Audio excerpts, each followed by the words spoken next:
Hey guys, it's your host Julian. This week I'm sitting down and talking regular show with storyboard artist Benton Connor. We talk pretty extensively about the series finale, so if you haven't seen it yet, there's a lot of spoilers coming. I want to give a special shout out to all the patrons that help support this podcast. Bill, Brent, Brittany, Eight-Legged Bird, Jacob, and Semantics. Thank you all so much for your support. It truly means a lot. If you want to become a member of our Patreon channel to help support this channel and get all of these episodes early and ad-free. Ladies and gentlemen, welcome to What's My Head Podcast. I'm Mr. Julian. Today I'm joined by Benton. Benton, welcome to the show, sir. How are you? Very well, sir. How are you doing? Oh, I'm doing fantastic. Shout out to Sam for this one because he dropped your name pretty often, saying how much of a pleasure it was to work with you, how just amazing your art, your sensibility, your timing, and everything was working with him. Those last couple seasons. So before we get into working with Sam and working on those latter seasons, I would love to know, how do you get on to regular show? So we're gonna go all the way back to All the way 2000, back. to the year 2009. There was a little thing that happened called the Great Recession, Hmm. and at the time, the boy Benton here was going to school at a place called the California Institute of the Arts, also known as CalArts. And it's a really great school, expensive, and more so now, unfortunately. But at the time, I was very fortunate because I got to know like a lot of great people in my class, talented people. Um, some of whom actually were interning at Cartoon Network, um, on a show called Marvelous Miss Adventures of Flapjack. Hmm. And a couple of my colleagues in my class actually, Ben Adams, Cole Sanchez, name a few. They're already interning, also boarding, doing revisions for like I think the second season of Flapjack at the time. So I was still, when that show was in its second season, I was about a senior at CalArts at that time in 2009. And they were looking for board artists. And Cole had actually reached out to me because we were in the same building where we cubed. And he was working a lot during during the day and coming to school at night. And he was telling me about Flapjack and showing us all the work, all the really cool artwork behind it. And I was just like, I'd love to work on a show like this because I grew up, like a lot of people my age, we all grew up with like Dexter's Lab, Johnny Hmm. Bravo, all the typical classics from Cartoon Network, Samurai Jack. That was really dope. I think after that, though, I think I kind of fell off the Cartoon Network viewing train for a little while. And that was like around the time I was in high school and I went to college. And once I got out of college, or not, well, I was still in college technically, but like that's around the time when like Chowder and Flapjack shows like that were coming out.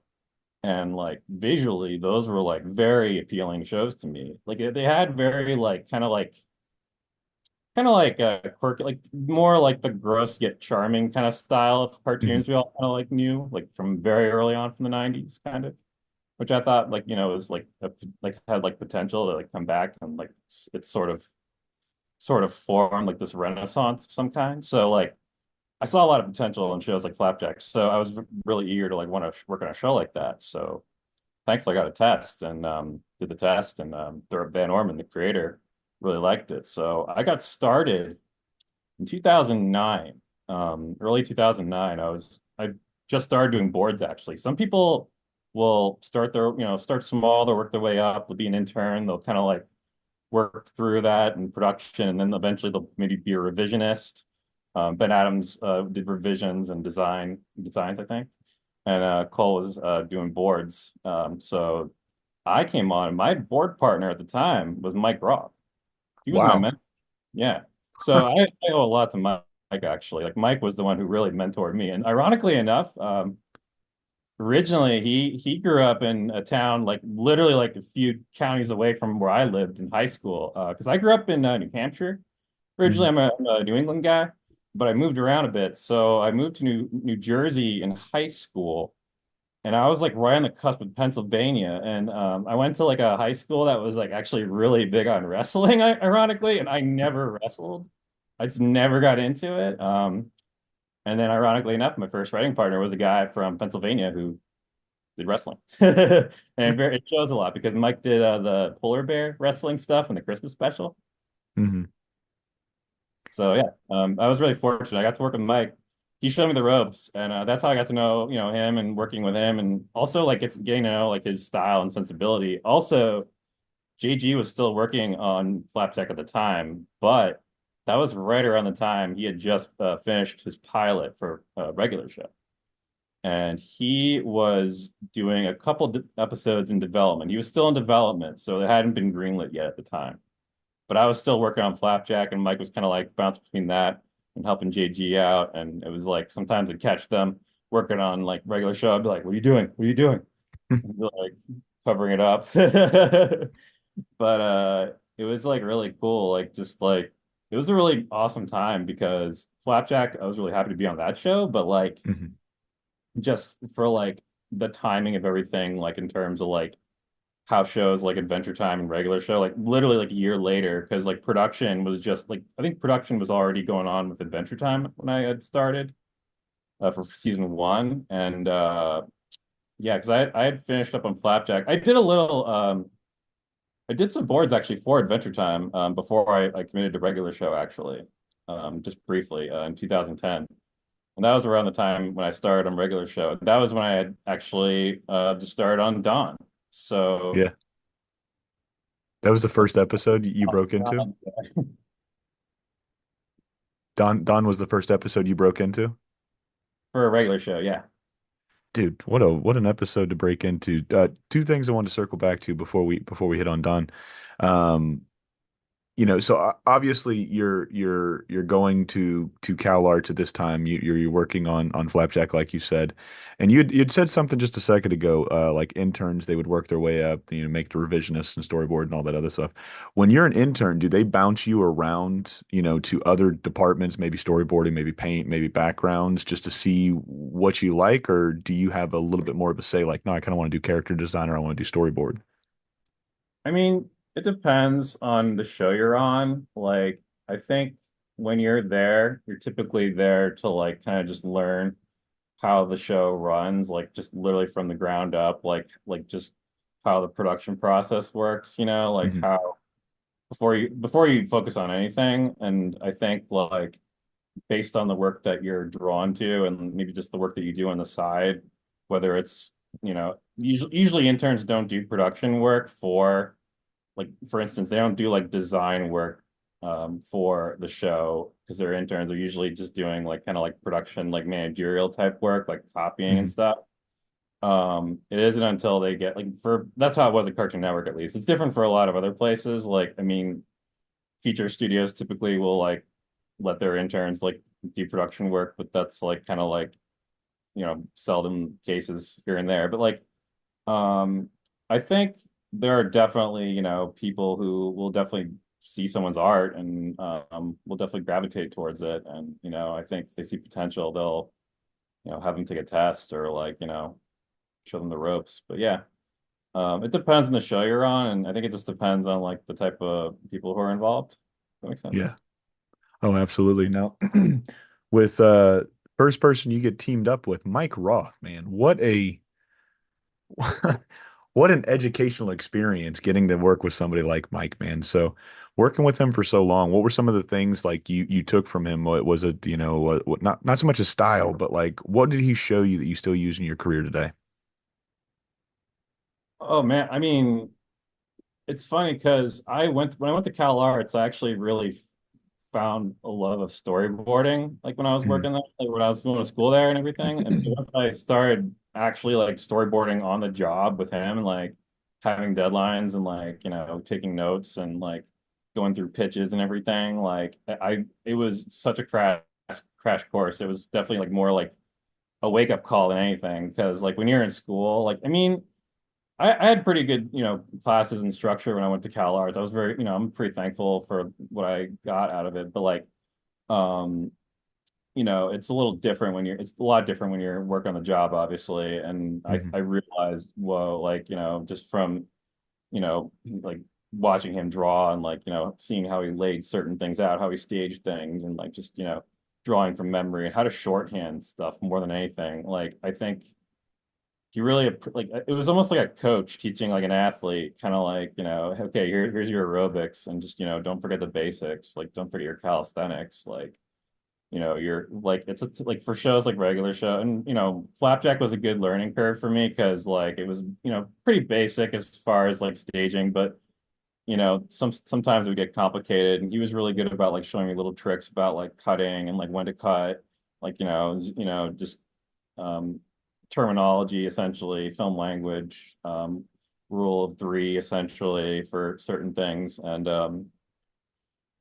it was really it was really a lot, and I'm very sometimes it's like I'm like I go back and I'm like, man, those Flapjack days, it's hard to believe like how I started. Like it's just like a lot. I've been through so much since then, and like it's just like Mhm. fun. Like look back and like, oh, it was like really basic, but there's still a lot of freedom to it. Like working on shows like that. It was like a type of creative freedom that like you're not gonna find much nowadays. And like Flapjack, was the definitely like a good starting point because shows like Adventure Time and Regular Show like took off and kind of followed in the same vein, but like became their own thing. And when I was working with guys like Mike, I really like was inspired a lot, and I wanted to like just like absorb as much as possible, and like it was great, and yeah. So, I mean, I love hearing stories like that. It's always cool when you've got a mentor you could latch on to, man, because those are so much more important, as your career progresses, because you could really look well, back to see where you you know, came from. to his credit, he really inspired me to be that way with other people. Because when I worked on Regular Show, I took on like I essentially became like what he was to me. Like I worked with people like Calvin and right up until Sam, and like I tried to like impart what he taught, showed to me with them. Sometimes like I really like look up to guys like Mike. I'm very like maybe it's because I'm from the East Coast too, but like I prefer like being upfront about certain things, and Mhm. I think there are people who I worked with, like I think it was a little harder because some people are a little shy, a little more shy, and I was definitely seen as shy, so I think people were like fine with me at first, but once I actually got to work and they got to know me, like, and I would actually talk to them, like they would understand, oh, this guy's all business, And I really that was how Mike was, honestly, like, because he really like set me straight and like, made sure I was like, like just making sure I was like doing what I had to do. And I wanted to like kind of keep that going, because I realized, after Flapjack was done, we had Regular Show. And I remember like even like early on, like, because Flapjack was kind of like, it was pretty well known, but it wasn't like like the commercial side of it, like the advertising side. It wasn't like sadly Cartoon Network didn't really like put out a lot of advertising for it. So and it was like kind of like sort of on its last like leg sort of. So it was ending. And like but Regular Show, like as that was starting, I realized, we're gonna get more talent. I think it'd be really cool if I could be a part of, this. And like I think like, Mike and JG saw my sensibilities on Flapjack and they could tell what I liked, and I think they seem to like understand like that I could maybe like get it on their show because I think you know stylistically there are similarities to Regular Show and Flapjack, but like once I actually started work on Regular Show, the first board was definitely it's always you think it's easy once you've done like a show, but even when you go on to a show that you might be think similar, there's a lot of differences, and I definitely realized that coming on to Regular Show like because Flapjack was really cartoony, but Regular Show had like very like kind of like human, like Mhm. kind of like not realistic in a way that was drawn realistic, like, but it like had very like kind of subtle, like nuanced acting and very like nuanced storytelling that was, called for like a certain drawing style that like seemed cartoony, but like you saw how like they interacted and you could like kind of like latch onto it. You know what I mean? Oh, absolutely. Like I told you why regular show is so important to me, but the other end of that not really equation, but the other end of that story is it was the most realistic cartoon next to something like King of the Hill for me. Like King of the Hill is in my opinion like the greatest adult animated show of all time. I mean that show I've watched that one. I've watched that series so many times. It's probably disgusting. I can literally hear the first 30 seconds of that show and tell you what every episode, what's going to happen, what the character's going to do, yada, yada, yada. And that was the first time I'd seen a show that was, like I said, it's a cartoon. It was animals, but it felt so real. Like the shit they were going through, it felt real. It was super relatable. So that was another reason that I liked that show. I could latch onto because everybody's had their heart broken. Everybody's had that friend that kind of split away when they got into girls or boys, what have you. Everybody's had that asshole of a boss. Everybody's had that weird frat boy buddy that might take things a little too far, but he's got a big heart and big tits, you know what I mean? He's got the moves. Yeah, So that counts. there's a character. It's a lot like Ed, Ed and Eddie, man. There's a character out there for everybody. You see all of these people out in the wild now, both regular show Ed, Ed and Eddie and King of the Hill. So it was just the relatability, it was the realism that was the show that struck it for me. Plus, the fucking writing was outstanding. Like I told you before we record, 11 minutes is a very small fraction on what's on TV these days. So you guys really have to hit those marks every time. Now, when you come on to regular show, obviously Mike, JG from Flapjack and stuff like that. What was your test like? I mean, obviously, did you have to interview with them ahead of time before a test or? Well, thankfully, when I was going from Flapjack to regular show, I didn't take a test actually. Oh, Just bro. to yeah, just to be honest. I mean, I've once I worked. I mean, at that point, I had done. I had a couple episodes of Flapjack on my belt, so I think like they could tell I could wing it. But I think they were still, a little. It was season one, so there was a lot of uncertainty still. I mean, like the show hadn't even come out yet, so I think we weren't even sure if it was gonna like fly. Even like it was that early on, like we weren't even sure. But like Mike and JG were cool with me, and I really liked working with them when I was in Flapjack, and they were cool to let me on. So yeah, it was definitely, I had to like kind of like turn my cartoony side off a couple times because like when I would draw Rigby, like his arms would be like super like flapjacky and like super loopy, like almost like too like Ren and Stimpy, like kind of like Mhm. you pushed. Noodling. Yeah, so there'd be times I'd be like working late, drawing, covering, like going over stuff and dressing notes, and I get like Mike and Jade would be like, "Stop doing this, stop doing this." I'm like, "I'm sorry." So, with that being said, are you guys fairly close in age, you, JG, Mike, and everybody else in the crew? Because it felt like it was. I forget. Because I was born in '86. I'll be, Okay. I think JG's in his 40s already, if I'm not mistaken, but I'll be 40 in 2 years. Yeah, I got 5 years. I just turned 35. So, we're roughly around the same age as far as cartoon and watching. Was Cartoon Network, before we rotated into regular, like hardcore regular show, was Cartoon Network or Nickelodeon, Disney, which of the networks was like the dream for you when you're going through CalArts before you get on Flapjack? Well, I think part of the reason why I feel like I like you just stylistically, like the way I draw, like I was thinking about this recently because like, like I've worked on shows like Flapjack and Regular Show, and like JG actually worked on Camp Lazlo. That's how Hmm. he the Cartoon Network, and like he loved like shows like Beavis and Butthead and like Rocko's Modern Life. Those were like my top favorites growing up. Yeah. And like I think like just stylistically and like I just wanted to make like fun but edgy like cartoons. Like I just like that was something I always wanted to do, kind of like I appreciate like stuff coming out of Disney, like growing up when you're not around animation people, like you'll be drawing like as a kid, and like a lot of my friends and family would be like, "Oh, do you like Disney?" I'm like, "It's not." And I was like drawing Ninja Turtles. I'm like, "This is not Disney." Although probably like owned by Disney now, so I forget. Dude, I'm so glad. I'm such a huge Ninja. I mean, I'm looking at him right here. I'm a huge Really? Ninja Turtle fan. I mean, I got Yeah. him all over my arm. Yeah. Took the four covers for the Legends ones they did a couple years ago and threw them on me. So shout out to Ninja Turtles, man. So when you start working on regular show, obviously the pilot. Like I said, I'm biased when it comes to this show. It's probably one of the greatest pilots of all time. It's one of the strongest pilots I've ever seen for a series. It was super. What's the fucking word I'm looking for? Like it seemed like they took everything and just fucking threw it out there because they didn't feel like they were going to get another chance, possibly. You know what I mean? That's what this pilot felt like. It's like, let's go balls to the wall, rip it. Let's get anything and everything we can in there, just in hopes that, maybe this will, take it off and this will become a series. But when you see this pilot, were you still interning with Flapjack? Was Flapjack still going? Obviously, it's 2009 with Cartoon Institute.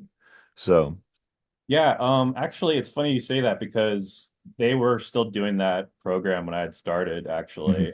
Um, and just to be clear, I didn't start as an intern, actually. I started stone cold, like straight out of the gate. Like I went right into boarding. So Oh, right on.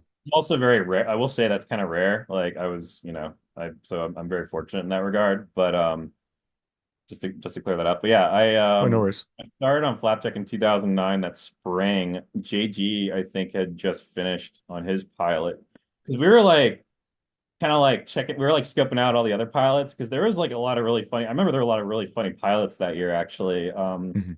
Aaron Springer did a really funny one called Baloo Baloo's Fun Park. I don't know if you've ever heard of that or seen any. No, I'm gonna have to look that one up. Yeah, like as far as as like again like arts like art like animation like artists like Aaron Springer like he was a big influence on like me and a lot of people who worked on Flapjack and all those shows like because he worked on like SpongeBob. He worked with Mike on SpongeBob for many years, I think, and like I That's the met him same Aaron once. Springer that did Samurai Jack. He worked on Samurai Jack. Yeah. He He's also got my did a favorite episode of all time, Chicken Jack. He did Chicken Jack. That's my favorite Samurai Jack episode of all time. Yeah. yeah. I remember we did the episode. He also I don't know if you remember there was a pilot he did for Adult Swim called Korgoth of Barbaria. No, but I'm gonna write this one down too. It's an Aaron Springer heavy episode. Yeah, man. I have to check that one out. Both of those out. Because I joined. I graduated in 2008, right at the housing market crash. So as soon as I get out, the next 6 months, I can't find a fucking job. So I was like, oh, and the military, they're hiring. I guess. I guess I can go and do this shit. I did it for 7 years, and got out. But I for from 2009 to shit, probably 2014. I didn't watch anything new. I didn't see anything new, unless it was something that they might have had on the ship playing because it's like you lose all optics on music and movies and television series. So there was so much stuff that I was coming back to that was in like seasons 3, 4, and 5. They'd be like, "Oh shit, I'm so glad I got 3, 4 seasons to catch up on." So I missed a lot of the stuff you had mentioned, from Cartoon Institute. A lot of that's just going back and rewatching it now because somebody will bring something up, and I'm like, well, fuck, I got to check this shit out. So, thank you for those recommendations. Looking Yeah, forward to man, I checking love those out. recommending anything animated that people may or may not have seen. I'm always like, I love kind of like hooking people up with that connection. Yeah. But so yeah, going back to Cartoon Institute. So that year, JG had done his pilot. Aaron Springer's. Oh, also they did the pilot for Uncle Grandpa that year as Hmm. well, which is also really fun. That was really funny, actually. That was a really great pilot, I thought. But regular show blew me away as far as like all the, I mean, and I think a lot of people were like, wanted to say that was like their ultimate favorite, but like they didn't want to like say it out loud, but like they're like, yeah, like everyone, like it was like everyone's secret favorite because Yeah. it was so outlandish and not expected from the usual crop of shorts. Like, because most Hmm. shorts, they're all really well done, but a lot of them had like, this typical like kind of like, voice acting, like very cartoony, like pushed, like, very high pitched voices. But to see like a show from Cartoon Network where it's just talking animals who sound like your roommates from college, Yeah. like I think that I think threw people off. It definitely threw people for a loop because I remember at the time we're regular show before it got done, like people were like, "What? This is ridiculous!" Like executives were even like puzzled by it. Like, what is like? How could this? They didn't understand it. But I just remember because I was still in Flapjack and we all gathered at the rooftop of Cartoon Network in Burbank, the Yeah. studio, and there was a special screening for all the Cartoon Institute shorts, and Craig McCracken introduced them. Like he was there himself because he was in charge at the time.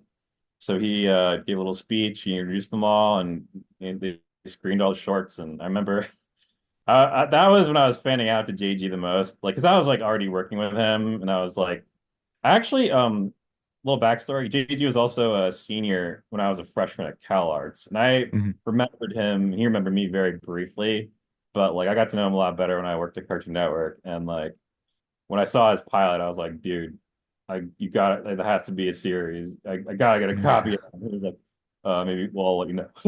He's being, but yeah. So it was, man. It was definitely a special. That's when I realized, I was riding a very special wave because I did, I got to be a part of like kind of a renaissance, like between Mhm. shows like Regular Show, Adventure Time, and all the shows that came afterwards. But I think those shows definitely hit home for a lot of people, and they still do, which says something, I think. So yeah. Dude, you can go back and watch any of those early episodes, those early seasons from what, 15 years ago now at this point. They still hold up. The humor is still there. The art is still there. Everything is, like I said, is top notch, man. So we're gonna flash forward a little bit ahead into your time on regular show, and you had said Don, that was your first episode. It's one of the three episodes you picked that you said you were had such fun that brought so many memories back. But Don's the first episode you work on. What was so special about this other than it being the first episode from the series you worked on? It's always funny because it's like from what I've seen, like everyone's picking their like first and last, and I Hmm. think that shows as an artist, like you kind of like objectively look at how you start and how you ended. So I think it's Yeah. kind of, I don't know. When I look at Dawn, I'm like, I look at all the flaws, like out because I was, definitely still coming off of the Flapjack creative, like kind of like mindset, and I was trying to like switch gears a bit. And looking back on Dawn, it's still a very special episode to me. Like just, and it was special to JG too. I remember because the story is kind of personal for him. I think he based it off like his relationship with his brother growing up. Because it's a very like brotherly story, and like I never really I didn't have a brother growing up. Actually, I have a younger sister, Yeah. but it's very much a brother to her. I'm still very much a brother. I kind of like we like pick on each other sometimes, whatever. But out of love. But but I definitely found that sibling rivalry, relatability element. I found that very for this episode in particular, like, and it stood out to me because like I read like a lot of the other outlines when I had just started. Like, they were working on like episodes like just set up the chairs, meet your maker. I read the original outline for Excellent and like about the vomit guy, and I was like, what the hell? Excellent, man. That episode went through so many iterations. Like, it's so crazy. Like, it was such a it was very similar to the process on Flapjack in terms of the writing style because I know Matt talked about this a bit, how they like have writing games, and Hmm. that was very much a thing early on in regular show. In fact, they would let a lot of the storyboard artists like sit in on some of those meetings, up until we got to a point where we were getting too busy with our boards, so we didn't go to Hmm. the meetings much. But we attended them actually when we did them on Flapjack. It's funny because Gigi kind of like I think he carried what we did on Flapjack with the writing games, like like because they do like the game where like you fold up a sheet of paper and you like write an act on one side and then like pass it on to the person next to you and then write the second act and then on to the next person they'd write the third act. There were games like that, and then of course like regular show JG changed it up. You'd have like people write like the title like Hmm. Trash Boat or whatever. Like, people would write a random title and like put it in a hat, and people would pull out the title and write like a one beat of like act one or whatever really quickly on a sheet of paper, and then pass that on to the next person, and then like they'd write act two, and then they'd pass that on. And it That's was really a cool. organic way of like finding that seed of a story. And a lot of like these are just to generate ideas. Like they weren't like necessarily finished ideas. These were just like to generate like the basic genesis, like the summary, like your thesis, like what is the story like? Uh Pops goes to Thor the Donist or whatever, or some like just like something basic, like the kernel of the story, and then like the writer will go off and like regular show, and same with Flapjack actually. They're both like outline driven shows, meaning they were like not scripted. There were like some cases where we get an outline and like there'd be like line very specific line suggestions, I do have an example real quick here, from Don. So this is like a basic outline. Okay. How deep is that as far as page count goes? Three, 4 pages? Don't want to go more than like 2 or 3 pages for an 11-minute Hmm. episode, I would say for sure. Like, because Yeah. you want to keep the structure concise. And it was very, again, like you have only so much time to tell a story, so you want to be like sometimes you get like outlines you can tell we're like going to be like really long and they need to be like cut down or whatever. Like if they're like more than 3 pages, like it would require a lot of boarding. But yeah, this is like the typical like length, So like Hmm. this is like a page here. Kind of like an essay almost. It's kind of like a college essay. Yeah. And that's how it was done for every episode? Yeah, pretty much. We never had we never like scripted. It's crazy because like, I've been working on more adult shows and they're all scripted. So regular show is such a rare exception of a show because the board artists had, and same with Adventure Time too, like we had creative liberty to write and draw. Hmm. So, and I think that was like really what made it special. Like, that just, showed more authorship to the board artist, like they got their kind of like personal touch and it was really cool. Like, I mean, you could tell like watching a finished episode, like who boarded like on what episode based on their writing style or the way they drew a character. It was really cool, like to see their kind of like their spin on it. And yeah, I think that's what made the show kind of special in a way. It was like it had like, you know, everyone's own unique like experience kind of like tied into Hmm. it. I think like that's what made the show, successful all the more, I think. Yeah. Did you get anything in there that and in any episode, probably not one of the three that we're going to talk about, but was there anything that you got in there that was like, super special to you? Into Dawn specifically? Just in any episode you worked on, whether it was a Oh, name, a number, a band name, something along those lines. Did you sneak anything in there that was special? yes, actually, I talk about this with my family. So, you remember the episode Family Barbecue on Regular Show? Which give me the breakdown for it. Yes, I've seen them all, but So this might have been season 4, if I'm not okay. mistaken. Season 4. This is the one after when Mordecai finally kisses Margaret Yeah. after being very chicken about it for 3 seasons. He finally kisses her in the episode Meteor Moves. So, um, I did an episode called Family Barbecue, and it's the one where Mordecai is invited by Margaret to meet her family. Hmm. And Mordecai has like bad time with her dad. He's not having fun, like getting to know him, and like he's really trying hard to like win his approval, so he can like be with Margaret and all that. So he's doing all these things to impress him, and they end up in what was called a in the written in the outline was called a man and ball competition, not a cannonball, a man and Yeah. ball competition. So and it ended up with Mordecai and Margaret's dad. I forget the character's name off the top of my head, actually. I remember he was based off of Jesse Ventura. That's all I remember. But Hmm. he was like a helicopter like pilot or whatever. So they end up going really, really high and he challenges Mordecai to do a cannonball off of like the helicopter.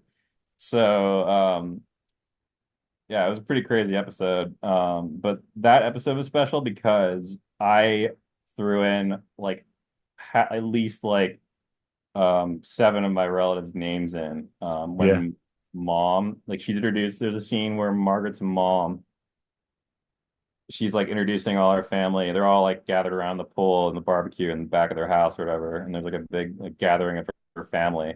So Margaret's mom, it's like something I think I was like partially I forget what movie. It was like something out of like Goodfellas or something. I don't know. It was like, very quick talk, like fast-paced talking, like introducing like all these like names that you would never remember. And like I have a very big family, so and my mom's like actually one of 8 kids. So like it was always funny like going through people at family gatherings. So I tried to like kind of lace that experience in because I thought like someone's got to relate to that out there. Someone's got to be part of a big family too, and they're being like thrown a bunch of names all at once. So like I thought I'd like kind of like show encapsulate that scene where Mordecai is like meeting the family and like the mom's like going off on all the names. She's like, I think there was like one character actually who was in another. Oh, it was there was an episode that Sean Cat I think had done where it wasn't a CJ episode I think, but it was like,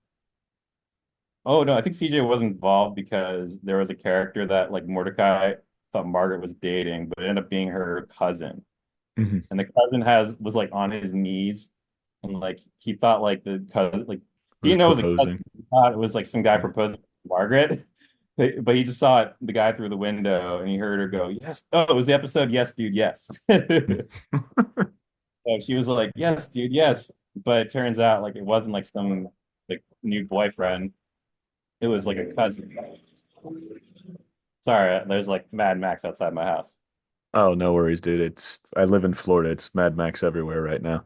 Um, so that's really cool, man. I'm glad it's been almost 200 episodes that I've been doing this, and I don't think I've ever heard Goodfellas come up. One of those Goodfellas scenes, the one I think you're talking about is when he's walking. Fuck, for the life of me, I can't. I've watched this movie so many fucking times. I can't think of the female's name that Ray Liotta is into. Is it Carol? Every time I think about that movie, I think of the scene where she's on top of him, pointing the gun at his head after he just got done doing a shit ton of drugs. I think it's Carol or Karen, but I think it's the scene where they're walking through the entire restaurant when they go and set up the table and stuff like that. And Henry Hill's offering money to Yeah. everybody, saying hi to everybody. And, so that's the first thing I think of. Like now that you said that, I'm gonna have to go back and watch that scene to see if it's got some Goodfella vibes now. Great, great fucking pull and great reference, by the way. One of the I greatest movies of all time. I'm very much a movie guy. I That's weird. So I had a TV growing up as a kid. I was one of those kids, and it was probably not the best idea at the time, but I mean, I did kind of like, I was left to my devices to like watch new movies and check out like new shows or whatever, and like, um, yeah, I just like I've always like wanted to like get into movies, and I've just always like I don't know, I just like there's something about like talking about movies and like I would always Yeah. like a chance to like make a movie reference in an episode of regular show, especially in regular show because I think we had more liberty to like put in the nostalgia factor, and like kind of like Simpsons, was a big inspiration in that way because if you go back and watch like really early Simpsons, like I think like if you look online, there's like really good like side by side comparisons of like a scene from a movie like Jurassic Hmm. Park and it's like how the Simpsons did, like their version of like the T-Rex like looking through the window or whatever, and like it's cool. Like I always was inspired by that growing up. I think JG was inspired by that too because he tried to like instill like kind of like that early Simpsons vibe a lot, I think. Especially early on when we were starting off the show, like um, like we did a Halloween episode, so it was kind of like our own treehouse of horror in a way. Yeah. Those are always really fun too. I love those Halloween episodes. And I'm glad you bring up The Simpsons because I completely forgot to ask you this. Now, obviously it was from Over the Top, but there's a scene in Over the Top that what is it? It's the end of the episode where Skips is arm wrestling death for the life of Rigby, essentially. And he goes and he rips off his jean. By the way, Kid Rock would have been an excellent death. If this is ever a live action anything, Kid Rock would be an absolute amazing death in my opinion. That's the vibes I get. Like whenever he shows up for the first time, I'm like, that's a Kid Rock-esque character right there. That's the vibe he gave me. But he rips off his jacket and he's got that one big arm. You remember that episode of The Simpsons where fucking Homer goes and it's in an estate sale and he buys one dumbbell and then it's just like a fucking 45-pound dumbbell. So the entire episode he's doing curls and he gets a big arm. And I can't remember what happened. He's like, well, I guess I gotta fucking change it over to this arm. Did any of that pop up whatsoever? I mean, that was the first thought I had is like, I wonder if that was an homage to The Simpsons. The arm gag, I forget who came up with that one actually. Mhm. I feel like it was either Mike or JG for sure, but I remember there is one movie, at least for me, I remember it reminded me a lot of this one movie. I don't know if you ever watched like M. Night Shyamalan movies. Hmm. Yeah, Like, sometimes when I want to get really angry, I watch them. well, not all of them are great, but one that I did not like in particular was I keep like messing up the title, Shape of Water, but it's like Lady in the Water. It's like Lady in the Yeah. Water, I think. Is it Yeah. Lady in the Lake? Is it Like, that one, or was it Lady in the Water? the one where like Paul Giamatti meets like a mermaid in like a Yeah. pool, like, motel or something. It was like so random. So, but there was like a character in that movie where there's a guy who like had one arm that was like super jacked and like a skinny arm, and he was Hmm. like super like yoked and everything. And he was all about like getting like all like I don't know. It was weird. I remember like that arm gag made me think of that character from that film. I don't think Yeah. that was the the idea, but Over the Top was definitely like very much like a nod to like the movie. I don't know if Mhm. you have heard or seen Over the Top with Sylvester Stallone. Is that the mountain climbing one, or was that something else? Oh, you're thinking of Cliffhanger. Cliffhanger, that's what it was. No, I haven't seen Yeah, Over the Top then. that's always like a classic. That was always on like public access cable. Like that was one of those movies that was always like on whenever I'd like pop like my TV on in my room. But Over the Top, it's kind of a more lesser known movie. That was another movie I would always see but never watch, and Hmm. it was kind of funny because when I started working on regular show, like I had to like tap into like things that JG found nostalgic that in a way like I found nostalgic but didn't really fully appreciate until like I worked on regular show. Like I never watched Over the Top all the way, to be honest. Like a movie like that, not a lot of people have heard of it. It's a very like well underrated gem in my opinion. Like it's got its moments. It's not like the most perfect movie. But I think I could see it being like, for someone who grew up in the 80s, like why it'd be nostalgic for them. It's got like basically it's a father-son story. Like Sylvester Stallone is a trucker and like he's trying to gain custody of his son. It's kind of like a serious story. Like it's got such a campy like 80s vibe to it. It kind of like feels like Top Gun at times. Not like Top Gun kind of hokey, but like it's got like a lot, like I said, it's got like some heart because it's like, it shows like Stallone trying to like warm up to his kid. And he's like, hey, yeah, you work, you go to the military school, nice. That was a But pretty good Stallone. he's trying to like warm up to his son, and the only way he can try to do that is by impressing him in arm wrestling. So his dad's like a big arm wrestling champ or whatever.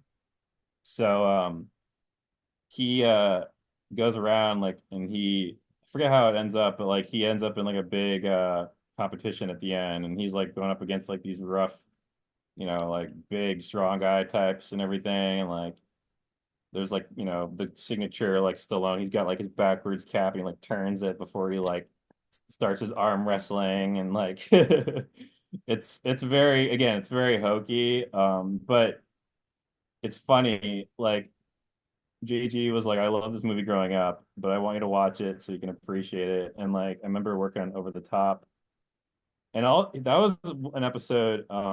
He originally actually had done boards for when he was still doing development. We were already into season two actually by the time we did this episode, but this was an episode he tried to develop while getting season one started and originally. But I don't know what happened, but JG apparently like lost the original storyboard for Over the Top. He was doing it. He actually was boarding it himself, like the way he ended up doing for Excellent. Like Hmm. he had started like the first couple pages of Over the Top. He told me, and like he apparently like lost them. Like I don't know if like they fell through the cracks of a couch or they ended up in a shred. I don't know what happened, but like he like had Did he ever lost. find him after? What's up? Did he ever find him after? I don't know if he did. Maybe. I mean, it'd be crazy if he did, but The lost episode. he had like a very specific way of how he wanted the episode to start and like how he Hmm. wanted like that, like the character of Death to be. It's funny you mentioned Kid Rock actually. Calvin and I worked on the episode together, and Calvin, Calvin had a lot of great like he would always come up with great like movie and music references, and like Death was all him. Death was like kind of a take on Lemmy from Motorhead, rest his soul. Yeah. But That's pretty I would dope. say more Lemmy than Kid Rock. I feel like Death had more like an old rock kind of vibe, Hmm. like kind of like old rocker, like old biker kind of like vibe, and that's what we were going for. And JG had like a very like kind of like he had done like original drawings too, and he had lost them. So I don't know. So I have my boards. What These was are your original favorite? What thumbnail was your page, favorite scene from that one? the opening of Over the Top. Yeah.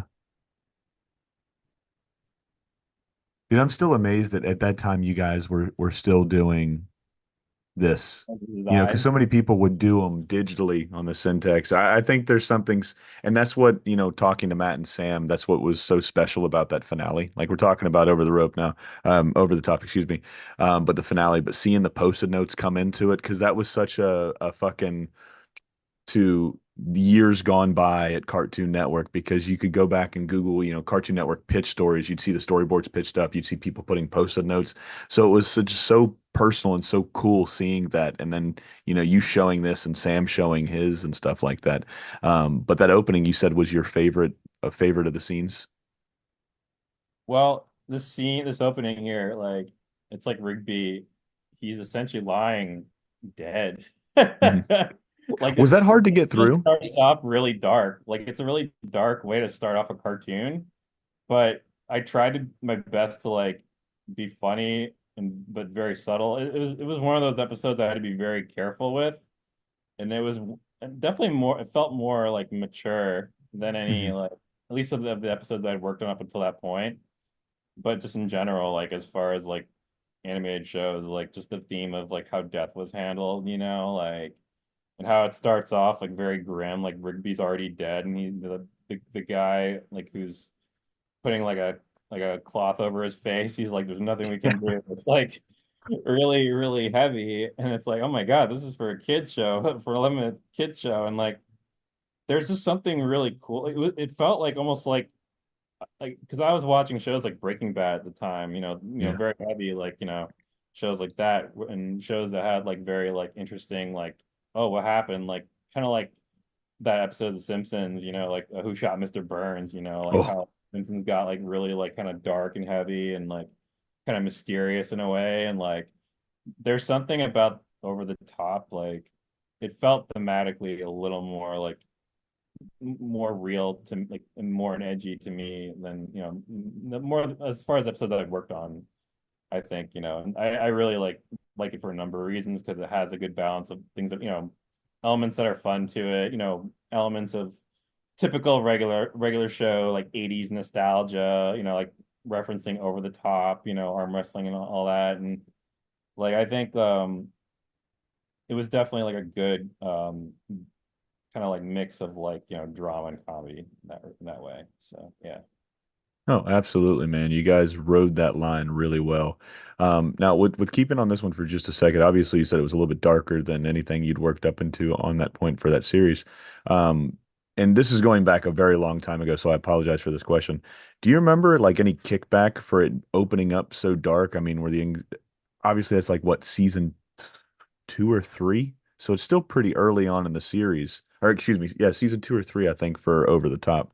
Um, This do you guys season, remember like kickback, from the execs or like saying, "Hey, maybe we should lighten the tone just a little bit"? Do you remember anything? and we to this day, I'm amazed with like a lot of the things we got away with. Yeah. Because I remember because I was on the show pretty much like I'm still amazed I was able to stay on the whole run actually because I started like late on season one, with Dawn, and I essentially just kind of like rolled on to season two with uh It's Time, I think was the first one for season two I worked on, and then Peeps, and then bunch of I had a lot of really memorable, fun ones in season two that I worked on with Calvin that were some of my favorites, and I have a lot of favorites, over the years, but um, it was just really cool. What was your question? Sorry. Oh no, if there was like any like pushback from above Oh you yeah, guys for how man, dark it was. it was definitely a case by case kind of scenario. Like Mhm. I'll be honest, sometimes there were like things I would draw or like try to like slip in, like a character would like get randomly killed off or whatever, and like they were fine with that. They would get like we'd get like no notes over like random murder, but like they had like notes. They had more notes about like curse words than anything I remember because like that was a big heavy line we were walking early on, like saying words like crap or pissed or whatever, like stuff like that. And even just calling a character like stupid even like was kind of like like as seasons progressed and as like kind of like like things at Cartoon Network, they let us like really they gave us a lot of creative freedom early on, I will say. Like they it was definitely an experiment, but they trusted us. I'll say that much. I will say that. I remember thinking like, man, these episodes are so crazy. How are we gonna do this? Like there were days where I'd be working on episodes and I'm like, how is this gonna fly? I don't know what's gonna Yeah. happen. Like I was just kind of like just trying to ride high essentially. Like I tried to like kind of throw caution to the wind. I wasn't like planning like I wanted to like obviously make a good show, but like I didn't know like where it would go. I didn't know where it'd take off, honestly. Nobody, especially in the early seasons, it wasn't until like the first season finally like aired and we finally saw like what people were saying online, what like people who were watching the show at the time, like what fans were gravitating towards. It was really cool, like because social media, it was kind of, still it was starting to like find its legs, early 2010s kind of that time.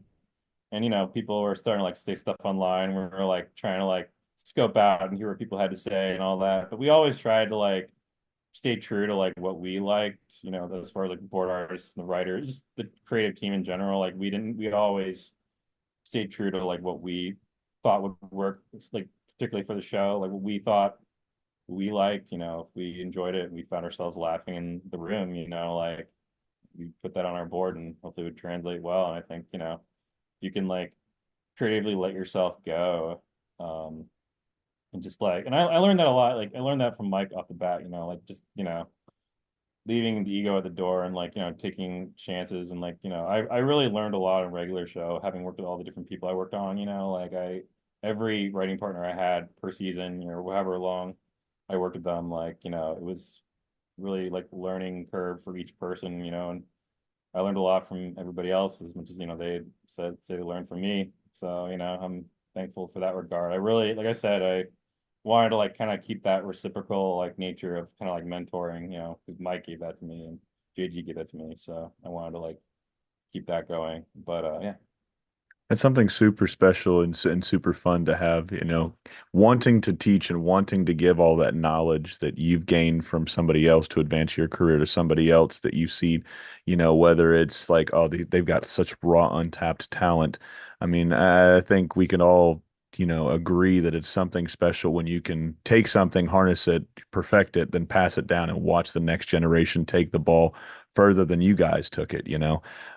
So hats off to you for that because I've worked around a lot of people that job security more than anything, they want to keep everything to themselves. They don't really want to coach or they don't want to teach or they don't want the guys or gals up underneath them to grow, because job security. So hats off to you, man. With that being said, there was one name that I did want to talk about before we moved on, and that was Calvin, man. I told you he's like Bigfoot. He's here and then he's gone. I haven't heard too many stories about Calvin. I love this guy's artwork. I love the stuff he's directed, man. He seems like such a cool guy. So whenever you hear that name Calvin, does any one story come to mind? Any one episode working on him come to mind? What comes to mind when you think about Calvin? Over the top. I mean, this episode was one of my favorites I got to work on with him. Yeah. It's my all-time favorite. I mean, I had a lot of really fun memories of Calvin. Yeah, it was a lot. It was really great. Man, he, I remember like reading his comics and like, oh man, it was like so cool, like seeing like how he told stories and like, how he would like lay out like his dialogue and like, how he drew characters and his sensibility. And I really wanted to like, kind of like make sure I retained what he, like his style of drawing. I want to make sure like I retain that in regular show. And he was already like immersed in like he was doing revisions before I came on the board, so he already got a good handle on the show and everything. So, but yeah, man, it was a really good time. But yeah, Yeah. Yeah. That sounds like it. Like I said, I've heard a couple stories about him. He just seems like a really cool, really well knowledgeable guy, and a dude that loves everything he does, especially when it came to regular shows. So shout out to Calvin as well. Now this last one, obviously the finale is a two-parter, man. Everybody that I've talked to that got to lend, whether it was dialogue, a voice, some art to this finale, um, all said the same thing. It's very rare that you get to finish a show to as close as you want to finish it. Nobody's had, and I've never seen anybody say anything bad about this finale. Like sometimes there's shows out there that just don't wrap it up very well. This one, you guys sent off regular show with a fucking love letter. I think not Mike, excuse me. Matt had said, I can't remember the show that they used. 6 Feet Under, I think is what it was. But that finale was like one of the greatest finales of all time, and that's what he was channeling, he was watching, he was listening to, he was taking influence from. He wanted to make something that was like that. So, but from your side, man, what was the finale like? What was working on the finale like for you? So I remember I was working with Sam at that time, and the episode I worked on before the finale, which is called Meet the Seer, I think. That was Hmm. the one where it was again, that was like the whole season, like season eight. The last season was when they were all in space and everything. That was a one of the zanier seasons I had worked on. Shit was Um, bonkers for sure. but like in a good way, in the best way possible. I definitely try to channel as many like sci-fi references, like from, like movies that I like, sci-fi movies I like Starship Troopers or like Aliens or stuff like that. Hmm. But it was a really interesting season. So I worked on Meet the Seer before the finale, and I actually thought that was going to be my last episode initially, was that particular episode, Meet the Seer. I wasn't sure because at the time, when I was wrapping up on regular show, I was actually starting to do development for another show at Cartoon Network, Apple and Onion. Hmm. I don't know if you'd seen that or not, but Yeah. just getting that going at the time, and I was finishing up regular show. But JG had personally like reached out and asked if I wanted to help out on the finale, because there was already like at least like five or six artists, working with the team, like getting the finale going because it was like, you know, big. Massive. Yeah. It's like it's funny because I work in 22-minute episodes now for shows, and like we were all working on like 11 minutes, and that was like kind of like getting a sense of like what 22-minute was like, again, like shows like Close Enough, like we're 22, I think, but or no, those oh no, those were different, I think. Those were 11 minutes. But yeah, anyway. So yeah, it was just like format wise, it was like pretty big. I remember like hearing crazy things about it. I didn't know a lot about it until JG had reached out and asked if I wanted to help out. And I was like, yeah, I'd love to. I wasn't sure at first, like, because at that point, like I was on for 8 seasons and I loved working on the show, but there definitely came a point, at least for me personally, like I felt like, okay, I've been doing like I'm thankful for the job security, obviously, and I love the show, but I was creatively like wanting a change at the time, I remember, and like I felt like it was definitely like that time to like kind of like I wasn't sure what was going to happen with the regular show at first, actually, because we were still uncertain if like we're getting another season or not. So they had me work on the finale, and I remember like the version we had worked on, at least when I was on, this is like, pretty early on. This is like back in like 2016 when we Hmm. were finishing this 8 season. So I came on and the finale, and we did a version where Pops didn't die. Sorry, spoiler alert for those who never saw the episode. But I remember they had pitched it, a version where it was way the ending, because we didn't know if the show was going to end or not. So we didn't know if we're going to like end it in a way that was going to be like, this is it, or if it was just going to be like, oh, this might be it. What's going to happen? Up, we're going to get another season. So we we did I remember there was a version they had pitched where it was like that very like dramatic scene, it's very like tear jerking where like Pops is in space and he hugs Anti-Pops and everything. And they like go off into the sun or whatever. And then Murk and Rigby end up back into their proper reality. I think that's how it ended. Yeah. And I remember that there was a version where like Pops came back. He was like, I'm fine. So, and it was like, I remember like laughing really hard, but like thinking, oh, no one's gonna take this seriously if they do this. But then I found out that they, I guess, like, well, then once we got word that like, regular show was officially going to be on its last season, it was, wrapping up for good, at least at that time. So like we got that once that confirmation, was expressed, I think that's when they realized, oh, we gotta end this on literally a bang, and we went the more like dramatic, sincere way, and I'm glad we did, honestly, because I didn't see the finished version of the finale actually. I had done boards for it, but I didn't see like the finished version until like we all got together.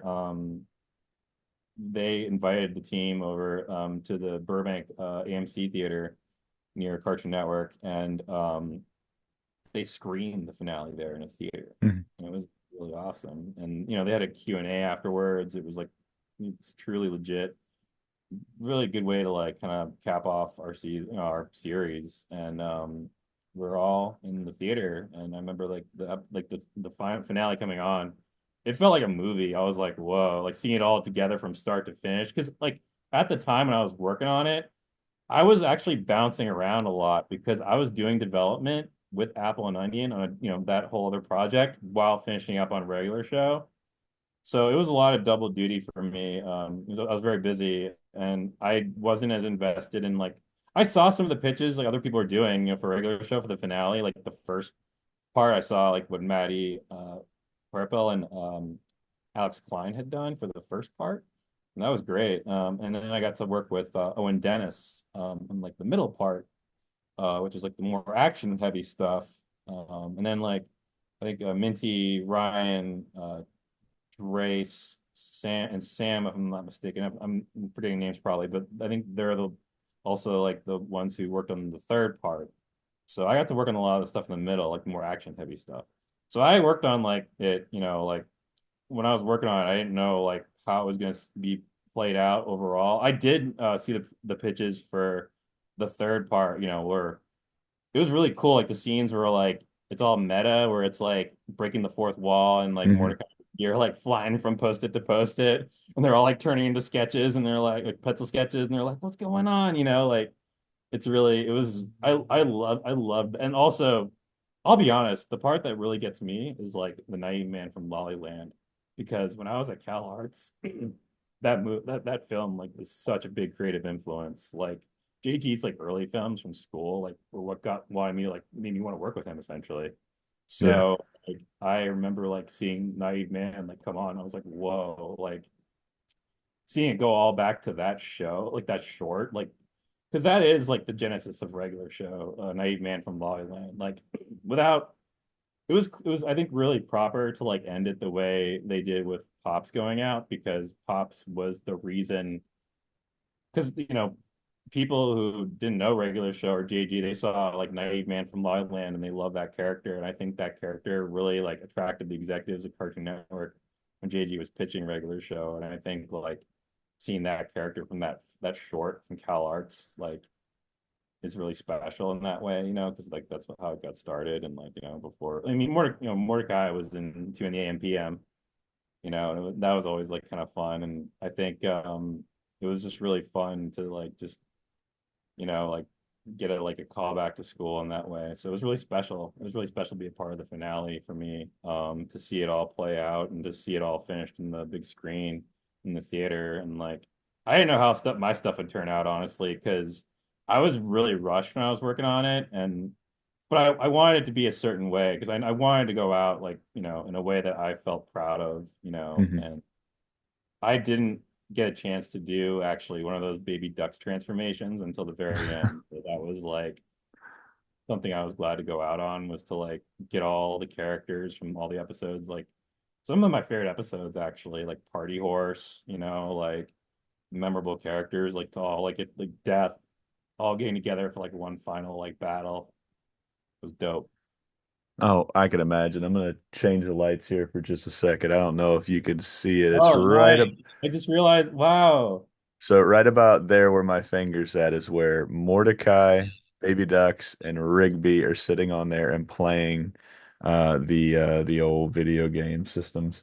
Nice. I'm That's my favorite episode of all time within the series. It's I don't even know. I don't think I turned it back to the right fucking color.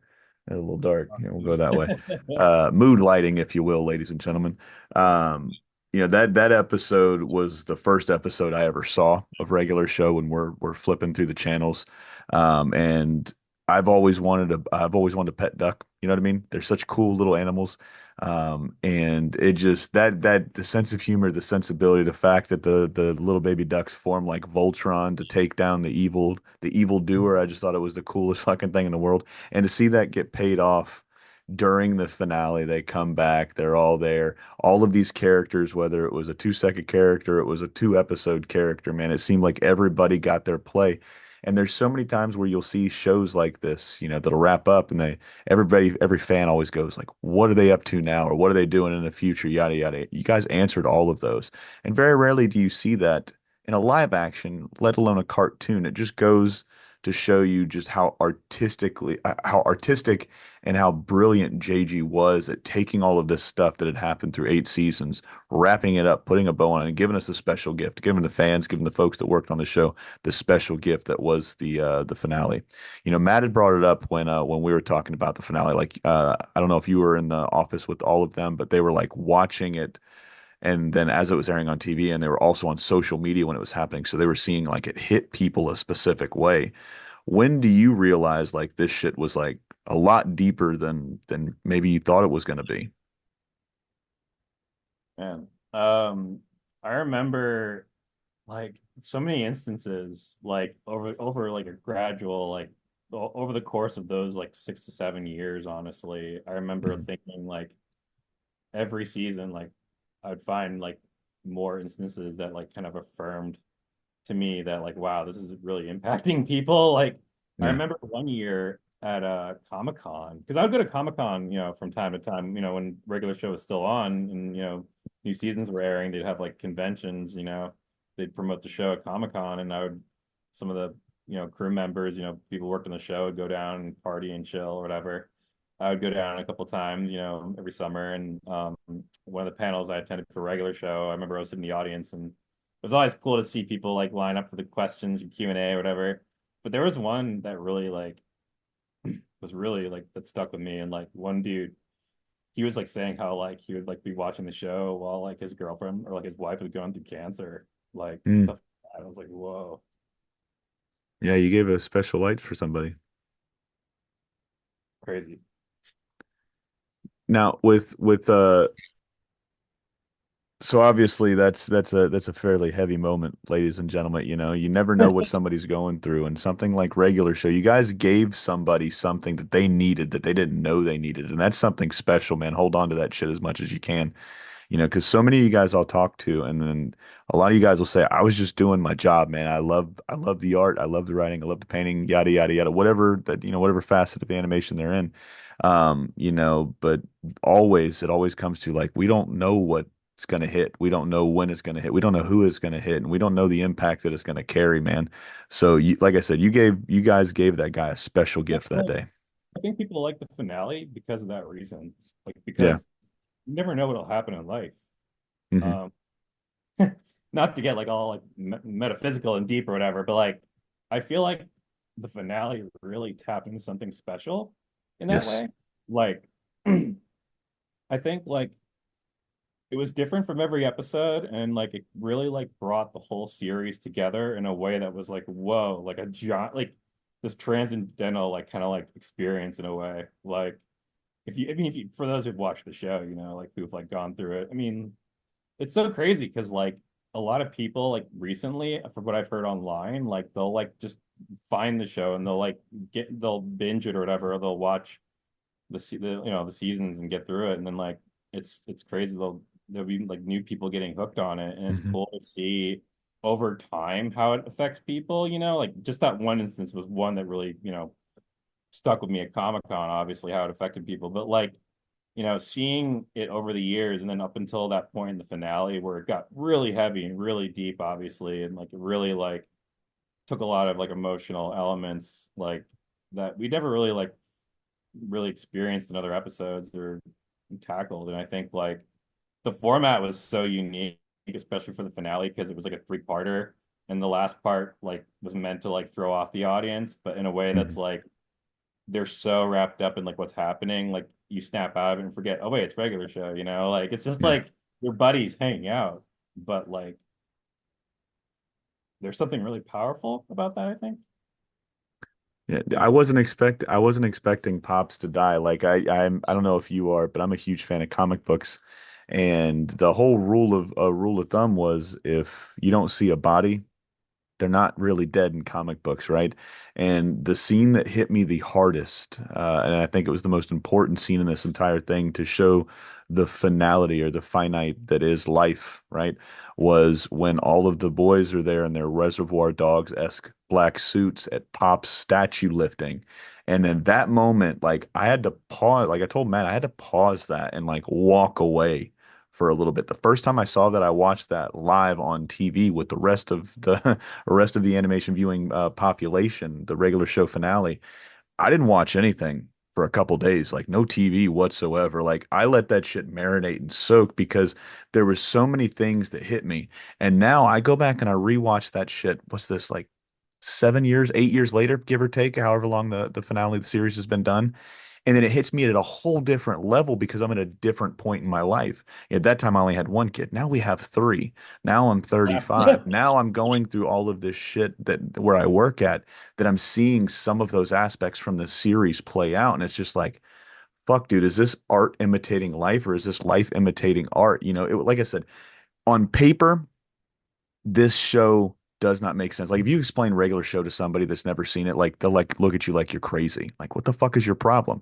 But you watch it with somebody and you show somebody something that goes, "Oh shit, I get this. This is what this is all about." You know what I mean? So you guys did something fucking magical with this series, man. So like I said, you'll never hear me say a discouraging word about this or anybody ever worked on this series, man. You guys did, not a religious guy, but you guys did the Lord's work with the regular show, man. Thanks, man. Wow, that's quite a compliment. Oh, You no, know, man. All goes it's to you guys. art is so subjective, and everyone's got their own taste, especially nowadays. I feel like everyone's gravitating to what they whatever their preference is. And I just feel like I said, it's really hard to like tap into like something that can like work on like a universal, like kind of like widespread level. And I think like to get that even just remotely close to what we had on regular shows is really rare nowadays. And like Mhm. I think and for it to like still have that effect even after time, like is also rare in that way also, because like a show usually some shows come and go, and like if a show comes along like on maybe it came out at the right time because things were like this was really popular at the time or whatever. But like I feel like you know they really gave creators a chance at Cartoon Network when I was there, and like that's what made it so special. Like they really like trusted the artists and they let us do our thing. And I think hopefully that can come back, and or that can still be I guess like a possibility for shows in the future. And like I think that's what'll make the show all the more rich and all the more like relatable and more human in that way. And that's what makes it more successful. I mean, people want to watch something they can remember and connect with. And I think that's something that is really, again, it's rarity. So yeah. Absolutely, man. I couldn't have said it better myself. So the last two questions I'll ask you, man, and then we'll wrap this shit up. This has been a blast talking to you because I love talking to you guys, especially when it comes to regular show, man. Because like I said, this one means so much to me and so many means so much to so many others. So thank you for coming on. So this one's more of a hypothetical, man. But if you can go to back to any part of your career at regular show, whether it was your first episode, finale, whatever it might be, and relive that one time, one more time. Is there a specific part of your career during regular show that you'd like to go back and revisit just once more? Hmm. It's a good question. I mean, there's a lot of really fun memories. I think I'd like to like go back and remind myself not to be so hard on myself because I was, I felt like I was very much perfectionist at times, but I feel like now having, had worked on many shows, I would just definitely like to like tell myself, don't forget to have fun. And I Yeah. think I really felt like I had fun. There was one memory. There's one I had with working with Calvin actually. I Mhm. just remembered actually. This will always remind me of him. Working with him was when we started working on season two, and season one I think had just aired maybe, and we all got and everybody was like at the time like The Power was like the ultimate like episode that was being promoted. So as a freebie, we all got these imitation little keyboards that were meant to be like power. So this is a fun memory actually. So we we got these and we thought, oh yeah, it's just like the show. But then like the minute we like put our hands down these keys, the most annoying sound would emit from like like the most like it actually sounded like a fire alarm like malfunctioning or something. Like Yeah.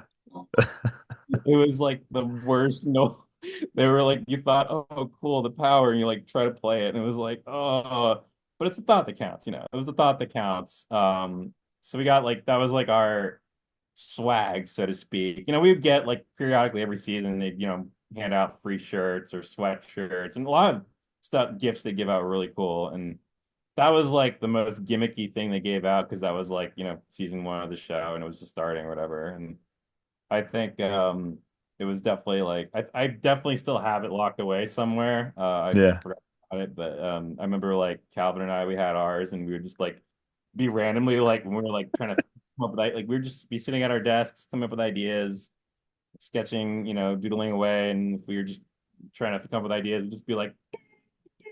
And at the time, in the offices we were in on the first floor at Cartoon Network, there were no roofs, Mhm. so everybody could hear us play. If you ever go down the nostalgic route, man, and you find it wherever you got it tucked away, man, I would love to see a picture of this. I think that'd be pretty cool I to think see. Calvin has like a photo of himself with his keyboard. He's like, Yeah. I think like, oh, I remember now. So we were all everybody, not just us, but everybody who got one in the crew. Like you'd occasionally just hear like all over the first floor, you'd hear like these keyboards would be going off randomly, and then literally like not even a week had passed, and like one of like the managers of the studio like put up a notice like to the crew of regular show, please Stop. stop playing with these. And Calvin, I remember like saw that and he posted a photo of himself like all sad. What a party pooper. Thank you for sharing that story. Hey, corporate offices, man. That's what happens. Yeah, that At it least we got, does. at least we got, it wasn't all bad. We got Christmas parties. Yeah, well, that sounds like a good time. Too. Uh, I'm sure I know Matt talked about that a bit. We, do you remember the White Elephant yeah, episode of the Show? yeah. That was one I worked on, and it was actually based off of a ritual we did literally every Christmas. We had the White Elephant. We Mhm. actually did the White Elephant gift exchange instead of like like Secret Santa or whatever. Like we would bring in like gifts or like items that were like either like really like cool or like least desirable, like or like random crap like that. So White Elephant gift exchange was based very much on like all like the random gifts that we would like get from each other and like just like all the different like reactions and just like it was really fun. It was a really like fun way to like bring the crew together and like just it was a fun time. It was fun parties. What was the funniest gift you saw during the white elephant gift exchange? There were so many. There was one. I think somebody actually did bring in plastic fruit, if I'm not mistaken, like plastic grapes or whatever. I brought That's in fucking great. actually in lieu of Sylvester Stallone, in the spirit of Over the Top, I got a Rocky action figure for mine, or I gave one That's out. pretty cool. That's pretty cool, man. Chris, what's that? was fun. Oh, I can imagine if you've ever been a fan of Ed and Eddie, the guys that worked in at over at AKA Cartoons with Danny Antonucci, Christmas parties and Christmas gifts were a thing. And one of my favorite things that they showed me, because everybody would always come on and show, whatever the Christmas gift was that was from the studio. And one year, I guess they did condoms, so it was Ed and Eddie slash AKA Cartoon condoms that they handed out. There was paddles, they would hand out cells, stuff like that. So there was just this eclectic group of gifts that they would hand out every year from AKA Cartoons. So Christmas stories and Christmas gifts are always a fun thing to hear about. Like the fans really like hearing what you guys did for each other. The last question that I'll ask you, man, when you think of that series regular show, what's the first thought that comes to mind or the first emotion that comes to mind? Whoa! You can't fucking beat it. That's it. That's it. There were so That's many be times I just was like, man, the show is so dumb, but I'm so happy to. This is like the show for me, honestly. Like yeah. looking back, it was such a great experience. I was blessed then, and just still blessed to this day to talk about it. And I'm it's I definitely there's days I miss it, and I'm just happy to hear that's still being loved and being watched. So That it is, and I'll end it with this part. I told you why the show meant so much to me before we hit record. The other part to that story that I had forgot to mention was when we started watching the show. That was like my youngest or my oldest son at the time. That was like our go-to thing every time I would get home, right? So we would sit down, we would watch it, and he couldn't tell time, but kids have this innate way of knowing, like, oh, the sun's getting on this side of the house, dad'll be here soon, yada yada yada. So we had this door open. We had the storm door in front. So he was waiting for me at the front door when I was pulling up in the driveway, and I saw his little hand go up, and he goes, "Whoa!" And he's got a sippy cup, right? So he's going, "Whoa!" And that was the way we would greet each other, right? And this day, I intentionally did not greet him with the "whoa." I just wanted to see how long he would go, because I knew it annoyed my wife, right? I knew it annoyed her because just a little fucking kid. So I wanted to see how long he could go for. So I come in the house and he's got his little hand up going, whoa, just running in circles like little kids with endless energy does. And she looks at me and she's like, will you please fucking throw your hand up and go, whoa, so he'll stop. He's been going and going and going, whoa, just acknowledge him. And I was like, all right, we've annoyed your mother enough. So I fucking threw my hand up there. We hit a little whoa, and then we hit the couch and we watched regular show. So that was like our everyday routine when I would get out of work. We would do that, meet each other with the whoa, end it on the couch, and we'd watch a couple of episodes of regular show, man. So you guys were a huge reason why this show was so special. You guys are a huge reason why I was so close with my oldest son. During that time, I didn't think I would ever get those years back. I'll never get those years back that I missed because of deployments, but I do get to I'll forget so much as I get older. I'll never forget those moments sitting on the couch with him, laughing at a fucking blue jay and a raccoon and a dude with some of the nicest tits in the world with a ghost that had a high five but only had four fingers. You know what I mean? So, like I said, man, I really enjoyed this chat, man. I hope you did too. It was a blast on my side, just getting to talk to somebody else that had such a huge part in my childhood, well, my adulthood, but my son's childhood. So thank you for that. thank you for making the time, man. It's been a pleasure. Love it. No, absolutely. Now, where can the fans find you if they want to say, "Hey, Benton, I loved Don. Hey, I loved Over the Top. Hey, I loved the finale. I loved everything you've worked on." Where can they find you?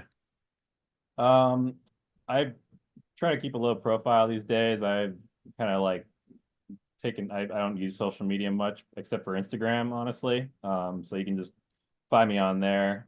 Benton Connor, my full name. I didn't want to like come up with any like weird names, just wanted to keep it just simple. But my name, BentonConnor. And it's Benton, not Benson. I used to get that a lot actually working on the show. So Did you? yeah. Occasionally JG would let an occasional Benson slip out by accident, just Freudian. Well, at least it was a Freudian slip, man. Well, like I said, this has been a lot of fun. He's been Benton. I've been Julian. It's been a What's in My Head podcast, and it's another piece of your childhood. Good night.